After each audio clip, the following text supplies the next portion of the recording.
మూడేసి తూములు పట్టు 6 రాతి బాణలను అక్కడ ఉంచబడి ఉండెను. యేసు ఆ బాణలు నీళ్లతో నింపుడని వారితో చెప్పగా వారు వాటిని అంచుల మట్టుకు నింపిరి. అప్పుడు ఆయన వారితో, మీరిప్పుడు నుంచి విందు ప్రధాని ఎదురు తీసుకొని పోండని చెప్పగా వారు తీసుకొని పోయి ఆ ద్రాక్షారసం ఎక్కడి నుండి వచ్చినో ఆ నీళ్ల నుంచి తీసుకొని పోయిన పరిచారులకే తెలిసినది కానీ విందు ప్రధానికి తెలియకపోయిన కనుక ద్రాక్షారసమైన ఆ నీళ్లు రుచి చూసినప్పుడు ఆ విందు ప్రధాని పెళ్లి కుమారుని పిలిచి ప్రతి వాటిలో మొదట మంచి ద్రాక్షారసంలో పోసి జనులు మధ్యలో ఉన్నప్పుడు జబ్బురసం పోయాను. నీవైతే ఇదివరకు మంచి ద్రాక్షారసం ఉంచుకొని ఉన్నావని అతనితో చెప్పాను. దేవుడు మన జీవితాల్లో మొదటి సూచిక్రియ చేయగలరు. అద్భుత రీతులు ఆ సూచిక్రియ సీమోను గారి జీవితంలో చేయనట్లుగా వాక్య ఫలింపు కొరకు వాక్య ధ్యానం ప్రతి హృదయంలో మిత్రమైనట్టుగా వారు చిన్న ప్రార్థన చేస్తారు. కోసం దేవుడు ప్రతి హృదయంలో వాక్యాన్ని మొదలువేసినట్టుగా మీరు చిన్న ప్రార్థన చేయండి. జ్ఞాపకం చేస్తున్నారు. అయితే సూచిక క్రియ అంటే ఏంటి? సూచిక క్రియ ప్రకృతికి విరుద్ధంగా, సృష్టికి విరుద్ధంగా జరిగేది సూచిక క్రియ. ప్రకృతిలో ఎవరు చేయలేనిది జరిగేది సూచిక క్రియ. నీటిని ద్రాక్షారసంగా ప్రకృతి మార్చలేదు. నీరే ద్రాక్షారసం. ఇది ప్రకృతి జరిగించేది కాదు, సృష్టిలో జరిగేది కాదు. అది ఒక దేవుడు మాత్రమే చేయగలరు రుజువు. తర్వాత నీరు రక్తంగా ఎవరు మార్చలేదు. కానీ మోషే మొట్టమొదటి సూచిక క్రియ యూదులో చేశాడు, నీటిని రక్తంగా మార్చాడు. ఇక్కడ నేను మీకు చెప్పేది ఏంటంటే 3 మాటలు చెప్పానండి, గుర్తు పెట్టుకోవాలి. 1 నీరు, 2 ద్రాక్షారసం, 3 రక్తం. నీరు, రసం, రక్తం. ఐగుప్తులో మోషే నీటిని ఎందుకు రక్తంగా మార్చాడు? ఫరో ఆ సైన్యము లోపడటం లేదు. దేనికి లోపడటం లేదు? ఫరో, నీ దగ్గర ఉన్నటువంటి ఇశ్రాయేలు నా జ్యేష్ఠ కొడుకు, నా జ్యేష్ఠ కుమారుని నువ్వు నన్ను సేవించడానికి విడిచిపెట్టు ఫరో అన్నాడు. నువ్వు ఒకవేళ నా జ్యేష్ఠ కుమారుని నువ్వు విడిచిపెట్టలేని అనుకో, నేను నీ జ్యేష్ఠ కుమారులను చంపేస్తాను అన్నాడు. ఆ మూర్ఖుడు లోపడదు. యెహోవా ఎవడో నేను అసలు ఎరగనుకో, ఆయనను నేను రాజుని అన్నాడు. దేవుడు ఏం చేశాడు? దేవుడు మాట్లాడితే చేస్తాడు, అంతే, దానికి తిరుగుండదు. నా జ్యేష్ఠ కుమారుని నువ్వు వదిలిపెట్టాలి. 3 తిరుమలకు దూరం చరణ్యంలో వారు నన్ను సేవిస్తారు, కానీ నేను వదిలిపెట్టను. నువ్వెవరు వదిలిపెట్టాను? నేను రాజు అన్నాడు. నీలాంటి రాజునికి రారాజు ప్రభావం, నేను నా మాట వెనకపోతే నేను శిక్షిస్తాను అన్నాడు. మొత్తం ఐగుప్తులో రాజు కొడుకుతో సహా మొత్తం చంపేశాడు. పశువుని, జంతువుని, పక్షుల్ని మొట్టమొదటి పెట్టిన జ్యేష్ఠత్వాన్ని చంపేశాడు. తన జ్యేష్ఠత్వాన్ని తీసుకున్నాడు. జ్యేష్ఠత్వం అనేది చాలా నేను చెప్పాను. నేను మొట్టమొదటి పుట్టిన కొడుకు కానీ, మొట్టమొదటి దేవుడికి ఇచ్చేది కానీ, మొట్టమొదటి నీ చేతుల నుండి వచ్చింది కానీ, అది జ్యేష్ఠత్వమా, ప్రథమ ఫలమా, అది ఆస్తి, ఏదైనా సరే దేవుడిని కనపరచాలి.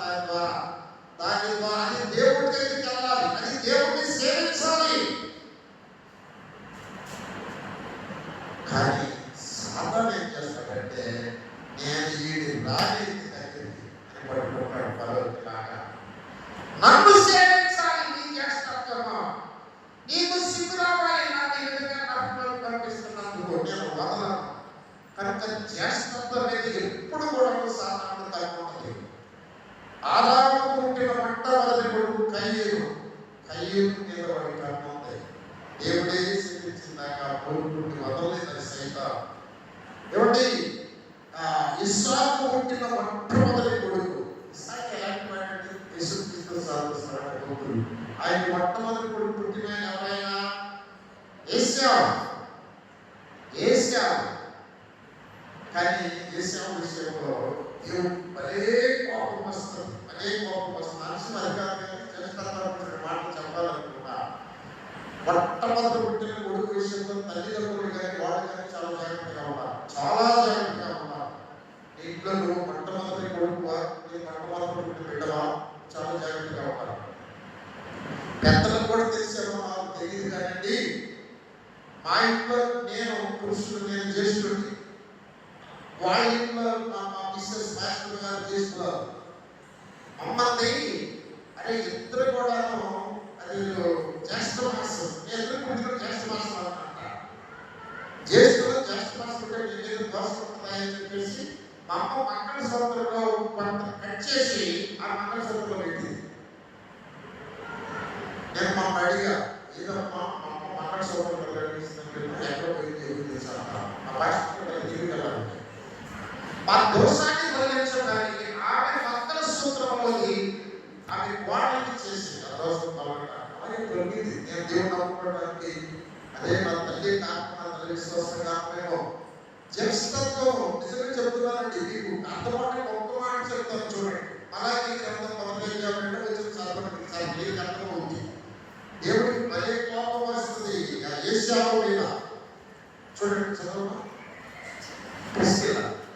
అలాగే గ్రంథం మొదటి అయితే మీరు ఏ విషయమందు నీవు మా యెడల ప్రేమ చూపితువందురు, ఏశావు యాకోబును అన్నగాడా, అయితే నేను యాకోబును ప్రేమించితిని, ఇదే యెహోవా వాక్కు. ఏశావును ద్వేషించి అతని పర్వతములను జ్యేష్ఠుడు ఏశావు, దేవుడిని ఆరాధించాలి ఏశావు. ఏశావు జీవితంలో ఎక్కడా కూడా పరిపెట్టబడి దేవుడు ఆరాధించడం బైబిల్లో లేదు. ఆరాధించబోగా దేవుడు ఇచ్చినటువంటి జ్యేష్ఠత్వం హక్కును అమ్మేస్తున్నాడు ఏశావు. హలో వినాలి, దేనికి అమ్మాడు? చిక్కుడుగా కూర, ప్రతికి మారిన చిక్కుడుగా కూరకి కూర విలువ ఇలా దేవుడిచ్చిన జ్యేష్ఠత్వమై ఏశావు దృష్టిలో. మరి అయ్యో ఇంకా అట్టేసేనా పశ్చాత్తాపడ్డాడు జీవితం, ఎక్కడ పశ్చాత్తాపడ్డా, ఎక్కడ తిరగలేంటో తిరగలేంటో దేవుడి దగ్గరికి రాలేదు. చదువు అది ఏశావు ద్వేషించి అతని పర్వతములను పాడు చేసి అతని పర్వతములను పాడు చేసి అతని స్వాస్థ్యములను అరణ్యమందులను నక్కల పాలు చేసి తిని మనము నాశనమైపోతుంది. ఏశావు కూడా నిజంగా ఎట్లా జరుగుతుంది, నాశనమైపోతున్నాం అనుకున్నాడు ఏశావు. పాడైన మన స్థలములను మరలా కట్టుకోవడం రండని, పాడైన మన స్థలాన్ని మరలా కట్టుకుందాం రండి అని ఆదేశించిన వాడు వంశం అంతా నిరోధీయులు. అది ఎదోమీయులను అనుకుంటురు. అయితే సైన్యములకు అధిపతియైన యెహోవా సెలవిచ్చినదేమనగా, వారు కట్టుకొనును, నేను వాటిని కింద పడద్రోయుదును. అమ్మా మీకు అర్థమవుతుంది, బిడ్డల తల్లి మీకు వందనాలు. మీ బిడ్డలు ఎందుకు రావట్లేదు మీకు తెలుసా? వాయిస్ పెంచావు, రాత్రి ఎందుకు నడిపించావు? పెంచావు తల్లి, తమ మాసాలు గర్భంలో మోసి బాధపడి కన్నావు. అయ్యా ప్రార్థన ఎక్కకపోతే ఏడ్చి కనీసం అయ్యా నా బిడ్డ ప్రార్థన రావట్లేదని ప్రార్థన కనీసం ప్రార్థన చేసేటువంటి విధానం మీకు ఉందా? చచ్చిపోతున్న వారు కళ్ళ ముందే కన్న కొడుకులు బాధ ఉందా, జ్ఞానం ఉందా, ఆలోచిస్తున్నారా? ఒక దేవుడి ఆత్మతో సత్యాన్ని చెప్తున్నా. నాకు ఒక కొడుకున్నాడు, జ్యేష్ఠ కొడుకు. వాడిని ఇంతవరకు సైన్యాలు వదల, నేను ప్రార్థన చేస్తున్నామని నా బ్రతుకులు వదల. వాడిని ఇస్సాకు కంటే గొప్పడే కాదు, ఆదాము కంటే గొప్పడే కాదు, సమూయేలు కంటే గొప్పడే కాదు, కానీ ప్రార్థన చేయడం వాళ్ళు ప్రతిరోజు చెప్తారు. అయ్యా నా కొడుకు గురించి ప్రతి సేవకుడు చెప్తారు, ప్రతి సేవకుడు ఏడుస్తారు. అదే వాడిని బ్రతికిస్తుంది. వాడి తోటలంతా చచ్చిపోయారు. వాడు ఎక్కడ ఉన్న ఈ ప్రార్థన వాడు బ్రతికిస్తుంది. వాడి బిడ్డలు, వాడి కుటుంబాన్ని, వాడి భార్య కాపాడుతుంది. అమ్మా నీకు ఆ ప్రార్థన ఉందా? అన్నింటితో చెప్తున్నాడు శ్రావకుడిగా, నీ బిడ్డ మీద బిడ్డకి కట్లు కట్టేసి ఈడ్చుకుపోతూ మరణానికి లాగిపోతుంటే నీ కళ్ళలో నీరుందా?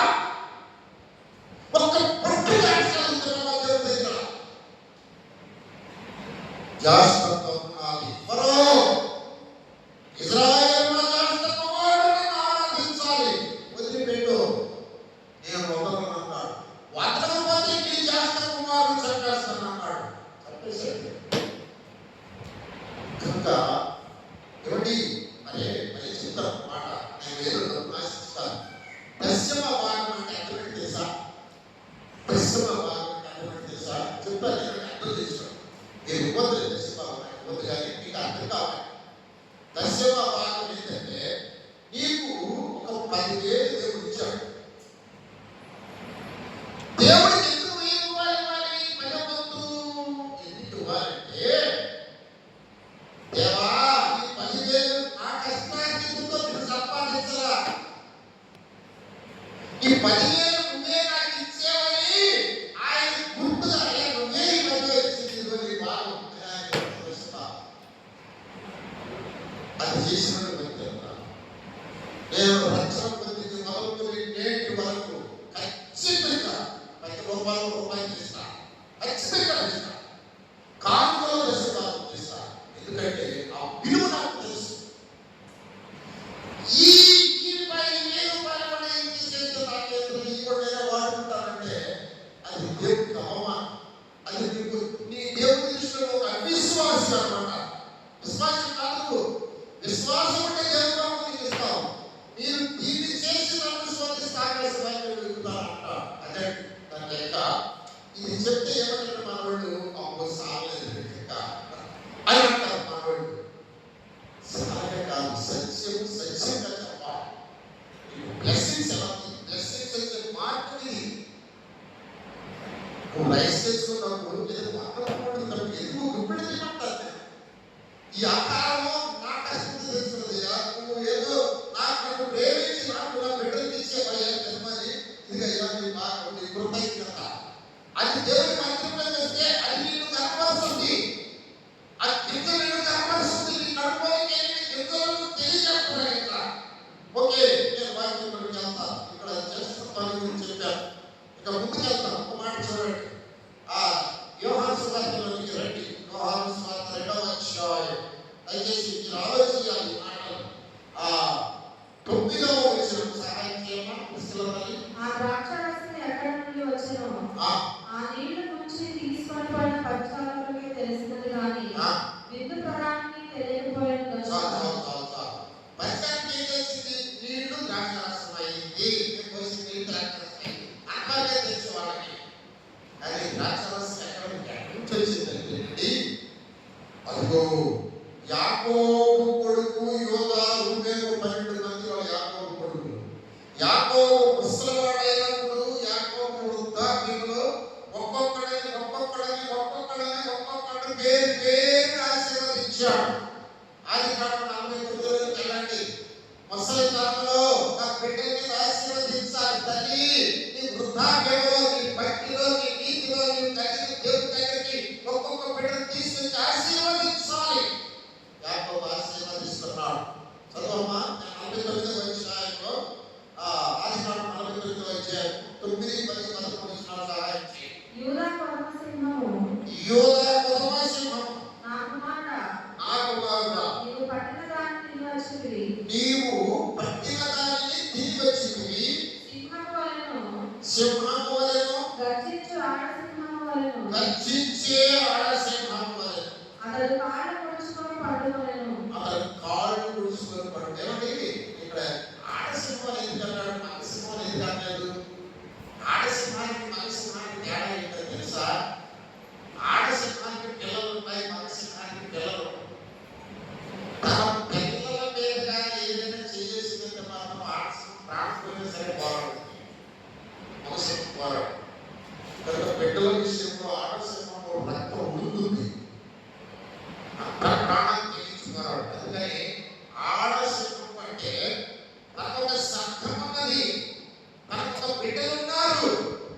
యోధా గోత్రం కొదమ సింహానికి ఒక స్వాస్థ్యము, అనేక గొర్రెల సంఘాలు ఉన్నాయి. వాళ్ళను తాగితే ఆయన గర్జిస్తాడు. చదువు. అతని రేపు వాడడు. అతని కోడెవడు? షిలోకు వచ్చే వరకు యూదా యొద్ద నుండి నన్నను కలుగు. వచ్చు వరకు యోధా యుద్ధ నుండి దండము కలుగు. ఈ మాట చెప్తాను చూడండి. షిలోహు అంటే ఒక మాట ఏంటంటే దావీదు షిలోహు వచ్చు వరకు అన్నమాట. ఇంకొకటి ఏంటంటే మెస్సయ్య షిలోహు వచ్చు వరకు అన్నమాట. దేవునికి స్తోత్రం. మెస్సయ్య యెరూషలేమునకు వచ్చు వరకు, అంటే రక్షకుడు యెరూషలేమునకు వచ్చు వరకు యోధా యుద్ధ నుండి చదవరా, యోధా యుద్ధ నుండి దండము తొలగదు. ఏమండి, ఇశ్రాయేలీయులు ఇప్పుడు దండించబడుతున్నారు తెలుసా మీకు? ఏమండి, ముస్లిం దేశాలు ఏకమైపోయి భయంకరంగా వాళ్ళని పంపలేస్తుంది. వాళ్ళు ఎక్కడో భూమి అడుగులో దాక్కుంటున్నారు. వాళ్ళు కొంతమంది చనిపోయారు. ఏమండి, శిక్షలో ఉన్నారు ఇశ్రాయేలీయులు. ఎప్పటిదాకా మెస్సయ్య వచ్చేదాకా. వాళ్ళు మెస్సయ్య అంటే వాళ్ళ దృష్టి ఏంటంటే, వినండి చెప్తాను, చెప్పాలి.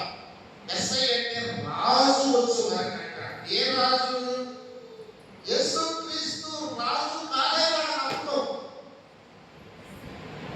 యూదులు ఏంటంటే రాజు అంటే ఆయన ఒక సైన్యం ఉండాలి. రాజు అంటే వ్యక్తి కిరీటం ఉండాలి. రాజు అంటే ఒంట్లో ఖడ్గం ఉండాలి అనుకుంటారు. ఈయన రాజు ఏంటి?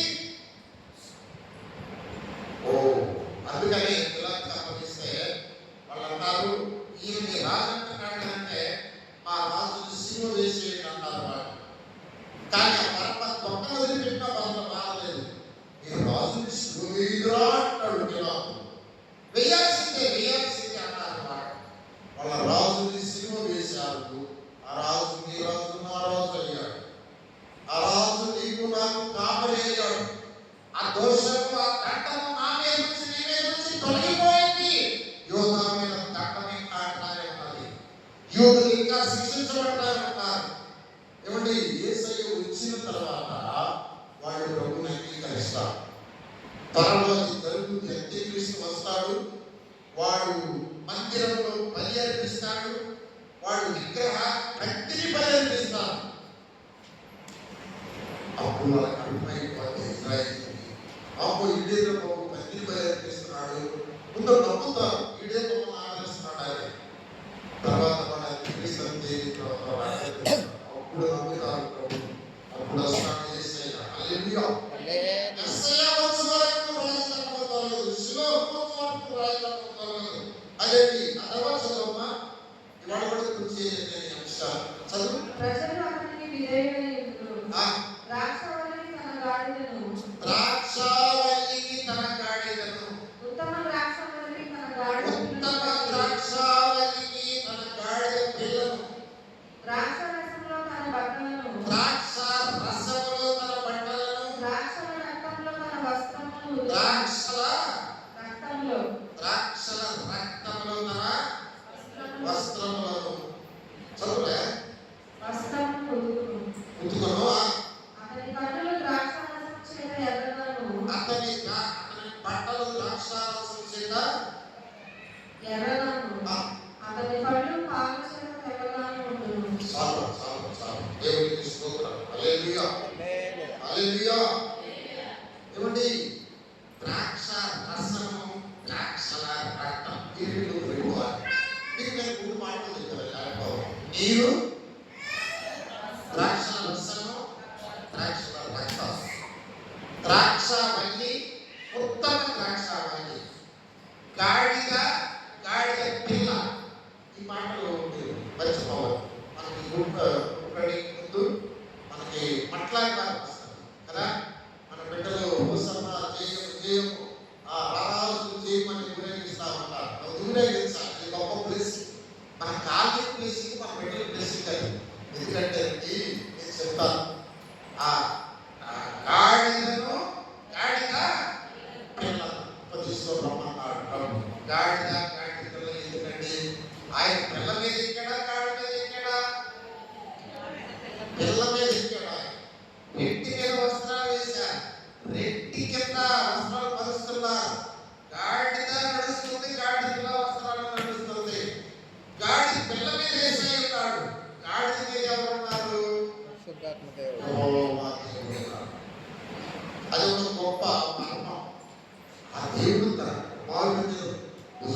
చేసుకొని ఆ యువరాజుని రాజుల రాజుని సాతాన్ని ఓడించడానికి వాడిని చంపడానికి తన బిడ్డల కాళ్ళను తొక్కించడానికి ఆయన యెరూషలేము వీధుల్లో హోసన్నా జయం రాజుల రాజుని జయమని ఊరేగుతూ వస్తా ఉన్నాడు. కుమారుడా, ఇదిగో నా శత్రువైన వీడిని పూర్తిగా చంపు, ఇక నిన్ను ఎవరు అంగీకరిస్తారో వాళ్ళకి నువ్వు జయమియాలి అని ఆ కుమారుడిని తీసుకొని యుద్ధరంగంలోకి పంపిస్తున్నాడు ఈ లోకంలో. హల్లెలూయా చెప్పండి. హోసన్నా, హల్లెలూయా. ఆ గాడి మీద తండ్రి ఎక్కాడు, ఆ గాడి మీద యేసయ్య ఎక్కాడు. యేసయ్యతో పాటు తండ్రి కూడా గెత్సేమనే వనం దాకా వచ్చాడు. గెత్సేమనే దాకా వచ్చిన తర్వాత యేసయ్య ప్రార్థన చేస్తున్నాడు. తండ్రి, గిన్నె నా యొద్ద నుంచి తొలగించు, నీకు సాక్ష్యమే అంటున్నాడు. ఏమిటా గిన్నె అంటే మన పాపాలన్నిటినీ నాకు వద్దు, ఈ పాపాలను పాపిగా ఉండలేదు అంటే సిలువ పడతారని ముందు వేస్తారని తర్వాత పడతారని కాదు.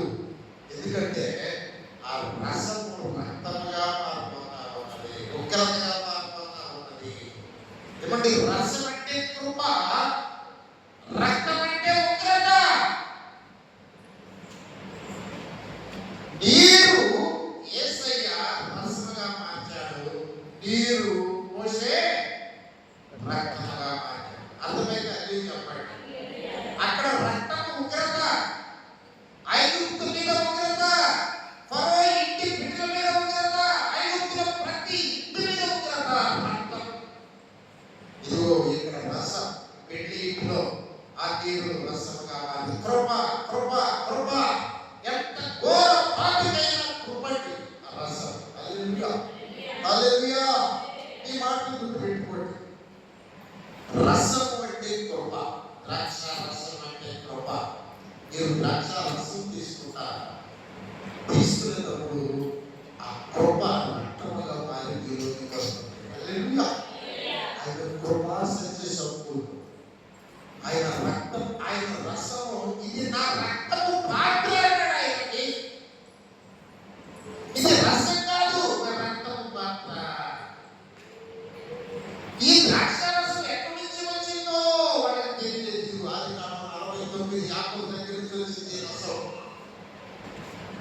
అక్కడి నుంచి వచ్చింది. ఆ మాట చూద్దామమ్మా. ఆ ద్రాక్షావల్లికి తన గాడిదను, ద్రాక్షావల్లి అంటే ఇశ్రాయేలీయులు. గాడిద మీదకి యెహోవా, ఇశ్రాయేలీయులు తన గాడిదకు, ఉత్తమ ద్రాక్షావల్లికి గాడిద పిల్ల. ఉత్తమ ద్రాక్షావల్లి మనమేరా ఉత్తమ ద్రాక్షావల్లి. నేను నిజమైన ద్రాక్షావల్లిని, నాతో అడ్డు కట్టబడిన పిల్లలు మీరు. ద్రాక్షావల్లి గాడి పిల్ల కట్టాడు, ఉత్తమ ద్రాక్షావల్లి. ద్రాక్షావల్లి ఏమో పెద్ద గాడి కట్టాడు.